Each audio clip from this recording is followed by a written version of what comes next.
नमस्कार मित्रों, कुंडली दर्शन 8 में आप लोगों का स्वागत है। त्रिकूट पर्वत पर बसी लंका नगरी जो समुद्र के जल से चारों ओर से घिरी थी। रावण जानता था कि 400 कोस समुद्र को तैरकर कोई आ नहीं सकता। यदि आकाश मार्ग से भी आने की कोशिश करता है तो दैत्य कुल की राहु की माता सिंहिनी को समुद्र में पहरेदार के रूप में नियुक्त कर रखा था। जो आकाश मार्ग से कोई जाता था उसे भी खींच कर खा जाती थी। सिंहिका से देवता भी डरते थे। वे भी वहाँ समुद्र के ऊपर अपने विमान नहीं लाते थे, किंतु देवता आकाश में अदृश्य होकर माता सीता की खोज में जाते हुए हनुमान पर दृष्टि रखे थे। सिंहिका का वध जब पवन पुत्र ने किया तब देवताओं को विश्वास हो गया कि ये राम कार्य सीता का पता लगाने में अवश्य सफल होंगे। गगन से हनुमान जी को स्वर्णपुरी लंका दिखाई पड़ी। त्रिकूट के 3 शिखर, दक्षिण का शिखर रजत का है, सीधा ऊपर जाता है, खड़े ढाल का है। मध्य का शिखर स्वर्ण का था, सपाट था, उसी पर स्वर्णपुरी बसी थी। तीसरा लंका के उत्तर का वह लौह जैसा पाषाण शिखर सुबेल था। हनुमान जी आकाश में एक बड़े पक्षी चील के बराबर अपना आकार बना लिया और तीनों शिखरों का निरीक्षण करने लगे। 2 शिखरों पर राक्षसों का आवागमन दिख पड़ा, केवल सुबेल ही प्राणी विहीन दिखा। यह शिखर इतना निर्जन क्यों है? सुबेल शिखर पर पुष्पों से लदी लताएं थीं, फल के भार से झुके वृक्ष थे, जल की विस्तृत भूमि थी। इतनी मनोरम स्थान पर कोई पशु पक्षी या वन पशु नहीं है।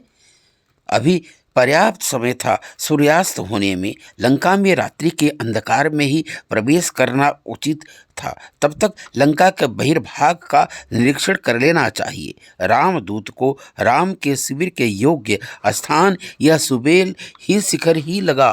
तब भावी संग्राम की भूमि और लंका पर आक्रमण करने के उपयुक्त स्थल को देख ही लेना चाहिए और देख लेना उचित होगा, ऐसा हनुमान जी ने सोचा। मित्रों, अब हम बताने जा रहे हैं रावण ने कालदेव को किस जगह किस श्रृंखला में बांध रखा था।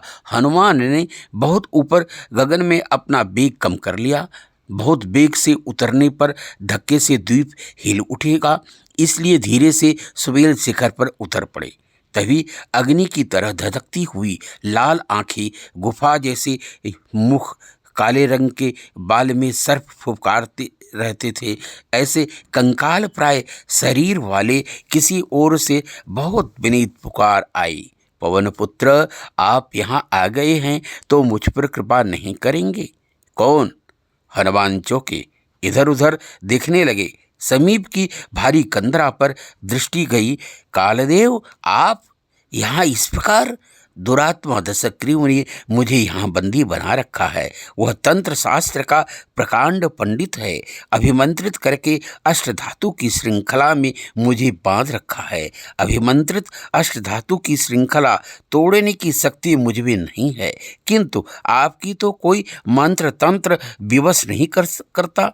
आप संपूर्ण मंत्र जाल को छिन्न करने में समर्थ हैं। मैं आपकी शरण हूँ, मुझे इस बंधन से मुक्त कर दें।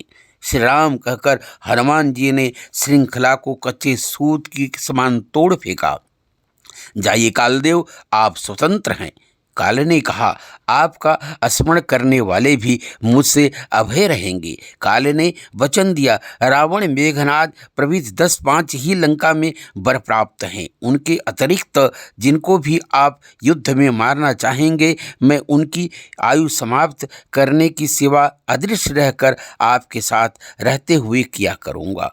मित्रों, अभी आप लोगों ने सुना रावण ने कालदेव को सुबेल शिखर पर अष्टधातु की श्रृंखला में बांध रखा था। अच्छा लगा हो तो लाइक सब्सक्राइब करें। धन्यवाद।